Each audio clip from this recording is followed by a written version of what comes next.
মাজার ভেঙে ফেলতে হবে।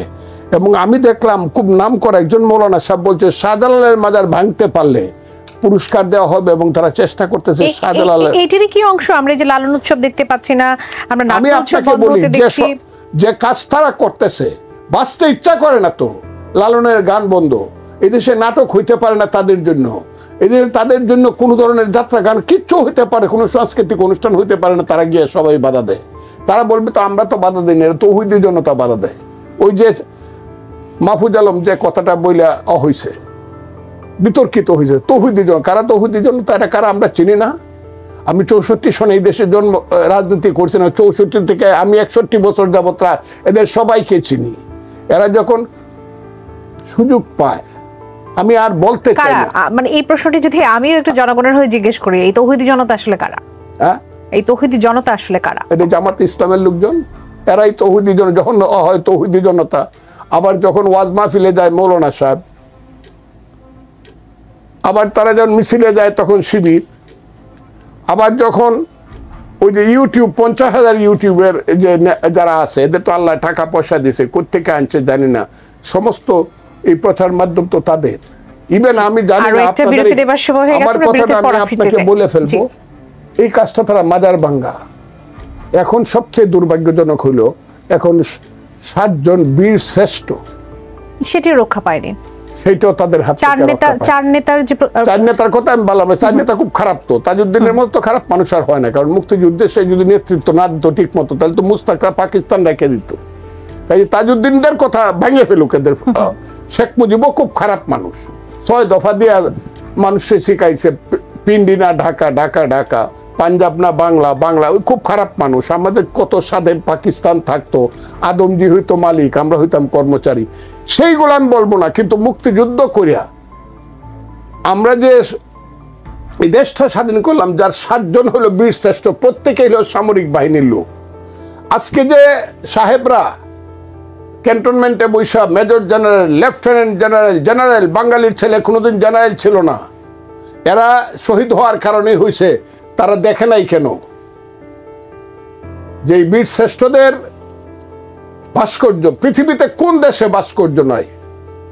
পাকিস্তানে নাই, মালয়েশিয়া নাই, ইন্দোনেশিয়া নাই, তুরস্কে নাই, সিরিয়াতে নাই, সৌদি আরবে নাই, ইরানে নাই, সব আছে। এমনকি ইরানে তো হজরত আলীর ছবি বুকে নিয়ে নামাজ পড়তে যায়, টাঙ্গায় রাখে ছবি, বাজারে বিক্রি হয়।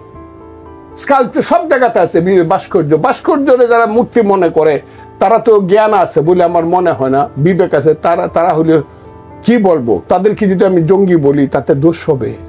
এই যে জঙ্গিবাদ কায়েম করার জন্যই কি আমরা 5ই আগস্ট করছিলাম? আমরা বাংলাদেশের মুক্তিযুদ্ধকে ধ্বংস করার জন্যই কি 5ই আগস্ট করছিলাম? আমরা কি দেশের সমস্ত 30 লক্ষ মুক্তিযোদ্ধার রক্তকে অপমান করার জন্যই আমরা জীবন দিয়া 5ই আগস্ট আমরা করছিলাম? আমি আজকে এই জায়গাতে দেশ চলে গেছে, নিঃশ্বাস নেওয়া যাচ্ছে না। এই সরকার মেয়েদের সাথে সবচেয়ে বড় বিশ্বাসঘাতকতা করছে। আমার যে মেয়ে হিজাব পরে, নেকাব পরে, সে আমার মা, সে আমার বোন, সে আমার মেয়ে। আবার যে মেয়ে ফুটবল খেলে, সে আমার মা, সে আমার বোন, সে আমার। আবার যে সিনেমা করে, নাটক করে, কবিতা পড়ে, গান গায়, সেও আমার মা, আমার বোন, আমার মেয়ে।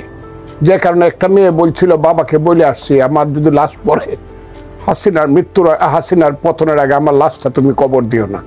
সেই মেয়েদের সঙ্গে এই সরকার সবচেয়ে বেশি বিশ্বাসঘাতকতা করছে। কেন? মেয়েদের অনেকগুলা অনুষ্ঠান তারা বন্ধ করছে। যে মেয়েরা এশিয়াতে ফার্স্ট হয়েছে ফুটবল খেলে এবং বিশ্ব চ্যাম্পিয়ন হওয়ার সম্ভাবনা ছিল যে টিমের, ফুটবল টিমের, সেই ফুটবল খেলাটা বন্ধ করছে বিভিন্ন জায়গাতে, এবং মেয়েদের বিভিন্ন অনুষ্ঠান তারা বন্ধ করে দিচ্ছে।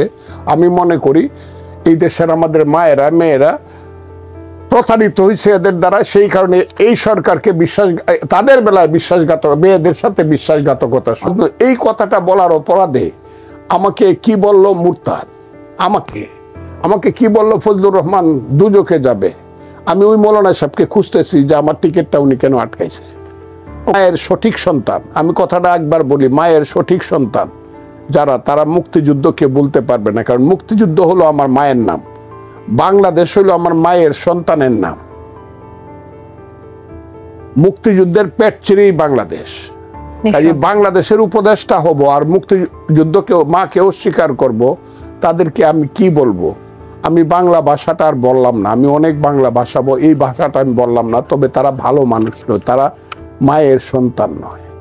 এটা শুরু হলো। পরে যখন দেখা গেল যে না, এটা একটু যেমন ঢেউটা ঠিক মতো লাগছে না, গিয়া ঢেউটা আটকা পড়ছে, তখন বলল না না, ওইটা একটা মুক্তিযুদ্ধ, ৭১কেও আমরা অস্বীকার করি না, গলা টান দিয়া বলল।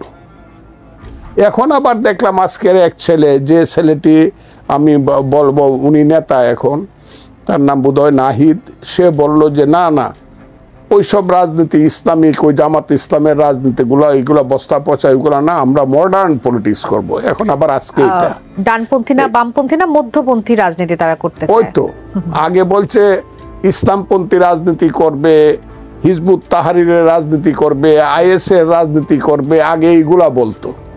তারা কোত্থেকে আইছে, কোথায় ট্রেনিং দিছে? আগে বলতো আমাদের আন্দোলনের ভ্যানগার্ডের নাম হলো ইসলামী ছাত্র শিবির। আমার বাবারা যদি এই কথাটা আগে বলতো, রে বাবারা তোমরা যদি বলতা, একজন লোকের সাপোর্টও দিতে পাইতা না, এটা হলো ফজলুর রহমান। তাহলে কি আপনারা কি তাহলে আসলে ভুল বুঝেছিলেন? বিষয়টা কি এরকম? সবটা ভুল বুঝেছিলাম বলবো না, কিন্তু তারা যে কথা বলে আমাদেরকে নিয়ে গিয়েছিল, এখন যা করছে এটাকে প্রতারণা বললে কম বলা হয়। একদিন কিন্তু প্রশ্ন উঠতে পারে যে ফ্যাসিস্ট খারাপ না মুনাফেক খারাপ, এই প্রশ্নটা কিন্তু উঠবে একদিন। তবে তারা যদি এখনো সঠিক পথে চলে, আমি বলি, আমি শুধু বিএনপির লোক হিসাবে না, আমি বাংলাদেশের একজন মুক্তিযোদ্ধা হিসাবে এবং একজন সিনিয়র নাগরিক, আমি আমার বয়স ৭৭ বছর, সেই একজন সিনিয়র নাগরিক হিসাবে আমি সবাইকে নিয়ে পথ চলতে চাই। এই দেশের যারা আছে ১৮ কোটি মানুষ, যে যে আদর্শ বিশ্বাস করে, যদি সুস্পষ্টভাবে বলে আমি জামাত ইসলাম, আমি শরিয়া আইন কায়েম করতে চাই, আমি ইসলামী আন্দোলন, আমি হেফাজতে ইসলাম, আমরা আল্লাহর কোরআনী আইন কায়েম করতে চাই, আমার কোনো আপত্তি নাই যদি পাবলিক সমর্থন করে। আমাদের এই সন্তানেরা যারা নতুন দল করবে, তারা সুস্পষ্টভাবে তাদের কর্মসূচি দিবে, কিন্তু মনে একরকম, মুখে আর এক রকম, মানুষকে বললাম আর এক রকম। এই যে মুনাফিকি, এই মুনাফিকিটা যাতে সন্তানেরা না করে, এটা কিন্তু একদিন ধরা পড়বে এবং দেশের জন্য সবচেয়ে ক্ষতিকর হবে। সেই কারণে আমি বলছি, এখন ইলেকশনের কথা বললেই, আজ আমাদের মহাসচিব বললেন, ইলেকশনের কথা বললেই নতুন মোহর মতল গাল ফুলে থাকে। শিবির আমার মনে হয়েছিল যে তারা এই ৫৪ বছর পরে তাদের চরিত্রের পতাকার অনেকটা পরিবর্তন হয়েছে, এবং আমি দুই একদিন আমার প্রথম দিকের বক্তব্যে জামাত শিবির, তাদের নেতৃত্ব, তাদের কথাবার্তা, আচার আচরণের প্রশংসাই করেছিলাম, এবং আমি খুব আশ্বস্ত হয়েছিলাম যে এই দেশটা বাংলাদেশের পথে চলবে। জামাত শিবিরের যেহেতু সম্বিত ফিরে এসেছে, যে ৭১-এ তারা ভুল করেছিল, এবং আমি এটাও বলেছিলাম তাদের উচিত হলে ৭১-এর ব্যাপারে ক্ষমা চাওয়া, কিন্তু এখন তাদের আচারে, আচরণে, কথায়, বার্তায় সব কিছুতে মিলে আমার মনে হচ্ছে যে তারা ৭১ থেকে তারা সরে নাই।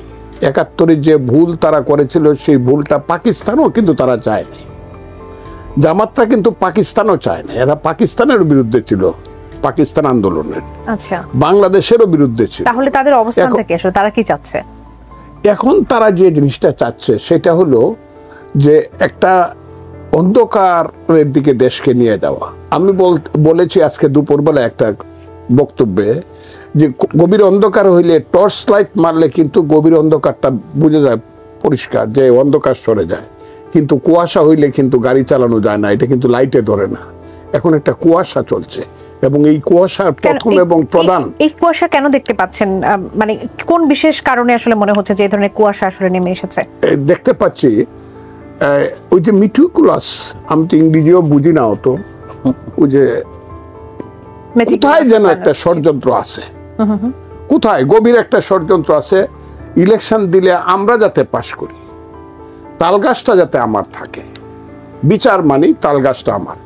জামাত এই খেলায় যুক্ত হয়েছে, এবং তারা যে যে দাবিগুলো করছে, সমস্ত দাবিগুলোই আমার কাছে মনে হয়েছিল তাদের দলে অনেক বেশি যৌক্তিক কথা বলার লোক আছে, চিন্তা করার লোক আছে, কিন্তু তারা এখন এক নাগারে বলছে স্থানীয় ইলেকশন দাও, আবার বলছে কি প্রপোর্শনেট গভর্নমেন্ট দাও, ইত্যাদি ইত্যাদি বলছে।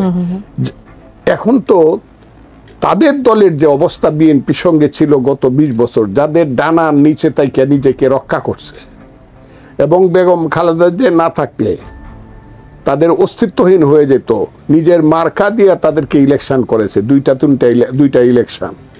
এত কিছুর পরেও ফ্র্যাঙ্কেস্টাইনের মতো মাকেই খাইতে চায়, এই জিনিসটা কিন্তু ভালো না। 2 সাপের 1 বিষ, নৌকার ধানের শীষ স্লোগানটা যত কিছু, সব কিছু অন্ধকারের দিকগুলো কিন্তু আমার ধারণা তারাই এখানে সৃষ্টি করার চেষ্টা করছে। কেন? তারা প্রাতিষ্ঠানিকভাবে অনেক শক্তিশালী হয়ে গেছে। সচিবালয় তারা দখল করছে, মন্ত্রণালয় তারা দখল করছে, বিশ্ববিদ্যালয়গুলো তারা দখল করছে, হসপিটালগুলো তারা দখল করছে, জেলা লেভেল পর্যন্ত তারা বিভিন্নভাবে তাদের ইনফ্লুয়েন্সটা একদম প্রত্যেকটা জেলায়, অন্তত 90% জেলায় আমি জানি তাদের নেতারা না কইলে পরে প্রশাসন নড়ে না। কাজে তারা মনে করতেছে এটাই আমাদের ক্ষমতা, আর যখন ক্ষমতা ইলেকশন করে যাব, যখন আমাদের মেজরিটি ভোট হবে, যেটা জীবনেও তাদের হবে না, সেই কারণে তারা এই অবস্থাটার সৃষ্টি করছে। 1 2 নম্বর হলো সারা দেশব্যাপী আমি একটা কথা বলছিলাম তাদেরকে, এই যে শুধু আগে বলতাম আমি, এখন রাজনীতি চলে গেছে মসজিদে আর মন্দিরে। শুক্রবারে মসজিদ থেকে একটা মিছিল বাইরে হয়, আর মন্দির থেকে অন্যদিন একটা মিছিল বাইরে হয়, কিন্তু এখন মন্দিরের মিছিলটা থামছে, রাজনীতিটা এখন মসজিদে চলে গেছে, ওয়াজ মাহফিলে চলে গেছে রাজনীতি। লাখ লাখ লোক হয় ওয়াজ মাহফিলে রাজনীতি। এই যে 1 দফা 1 দাবি, হাসিনা তুই কবে দাবি, খুব সহজ কথা। তাইলে এইটার হাসিনা এখন চলে গেছে, এখন কোনটা আসবে? তাইলে জাতীয় দাবিটা আসবে না স্থানীয় দাবিটা আসবে? আমি জামাতকে জিজ্ঞাসা, জামাত না খুব যুক্তি দেওয়ার কথা বলে, ওইটাই জামাতকে আমি কালো শক্তি বলতে চাই না, আমি তাকে অন্ধকারের শক্তিও বলতে চাই না, কিন্তু আমার যেন মনে হয় তারা দুয়াশা এবং কুয়াশার মধ্যে থেকে যা তারা না, তার চেয়ে বেশি পাওয়ার আশা এবং লালসায় এই দেশের সর্বনাশ করছে। জামাতের এই দুয়াশা এবং কুয়াশা এবং লালসা, তারা এই সর্বনাশ করছে। 10% ভোট পাবে, তারা 100% ভোটের নেতৃত্ব করতে চাচ্ছে এবং রাষ্ট্র ক্ষমতা দখল করতে চাচ্ছে এট এনি কস্ট, কূটকৌশলের মাধ্যমে। সেই কূটকৌশলে যোগদান করেছে আমাদের সন্তানেরা কিন্তু বুঝবে, আমি তাদেরকে দোষী না, তারা অনেক অবুঝ ছেলে পেলে। 22, 23, 24, 25, 26, 27, 28 অভিজ্ঞতা না হইলে পরে মৌলানা আবুল কালাম আজাদ 22 বছর বয়সে কংগ্রেসের প্রেসিডেন্ট হয়েছিল, আবার 45 বছর বয়সে কংগ্রেসের প্রেসিডেন্ট হয়েছিল। তখন ওনাকে জিজ্ঞাসা করা হয়েছে যে আপনার 2টা প্রেসিডেন্টের মধ্যে পার্থক্য কি? উনি বলেছিলেন, আগে আমার 22 বছরে আমার বুদ্ধি ছিল কিন্তু অভিজ্ঞতা ছিল না, আর এখন 45 বছরের আমার অভিজ্ঞতা হয়েছে, আমি এখন সবকিছু বুঝি এবং করতে পারি, কারণ অভিজ্ঞতার চেয়ে বিকল্প পৃথিবীতে কিছু হতে পারে না। ছেলেদের আগে অভিজ্ঞতা হোক। দেখেন না, একবার বলে আফগানিস্তান বানামো, একবার বলে সিরিয়া বানামো, একবার বলে পাকিস্তান বানামো, একবার বলে কমিউনিস্ট বানামো, আজকে আবার বলতেছে মধ্যপন্থী রাজনীতি করব। ছেলেরা আগে ঠিক হোক। আর জামাত এদেরকে ব্যবহার করতেছে, কারণ এরা একসময় সবাই ওই যে সব রসুনের যে যেমন একটা বোটা, এরা সব এই রসুন থেকে জামাত থেকে বেরিয়ে আসছে, জামাত এই সুবিধাটা নিচ্ছে। জামাত হলো প্রাতিষ্ঠানিক। এরা বলতে কাদেরকে বোঝাচ্ছেন? হ্যাঁ, এরা বলতে কারা? জামাত থেকে কারা বেরিয়ে এসেছে? ওই যে ছেলেরা যারা মন্ত্রিসভায় আছে, অথবা এটাকে কি বলে বৈষম্য ছাত্র আন্দোলন আছে, নাগরিক, এরা সবাই একসময় শিবির করত।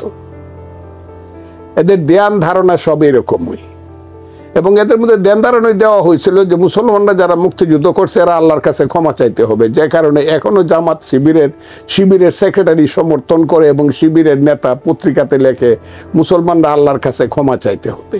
এই যে দেশ, এই দেশে তো এদের, এই দেশটা হয় আমাদের ছেড়ে দেওয়া উচিত, আর না হলে যারা লেখে যে মুক্তিযুদ্ধ করে আল্লাহর কাছে ক্ষমা চাই, তাহলে তাদের ছেড়ে দেওয়া উচিত।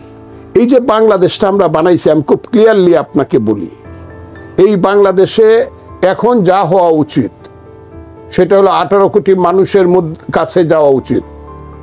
তারা একটা কথা বললি বলে আমরা খালি একটা ভোটের জন্য, আমরা ইলেকশনের জন্য আমরা আন্দোলন করছি, জীবন দিছি। সবাই এখন কিন্তু বলতেছে না, আপনাদের 3 জনকে মন্ত্রী বানানোর জন্য 2,500 মানুষ, হাজার হাজার মানুষ আহত হয়েছে, আর 1,500 মানুষ জীবন দিছে, তাই নাকি?